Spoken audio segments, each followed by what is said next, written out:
يصبح إسماعيل سيد أحمد له مواقف قومية مشرفة. فمما يذكر أنه كان يقوم بجلب الأسلحة ويستخدم سيارة والده الذي كان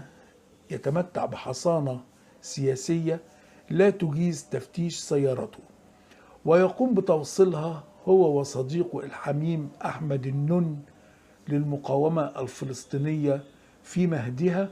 إسهاما منه لدعمها في مواجهة العدو. وذكر أيضا أن الضابط محمد أنور السادات لجأ إليه ليختبئ عنده من البوليس الذي كان يبحث عنه ويطارده عقب اغتيال أمين عثمان في 5 يناير 1946،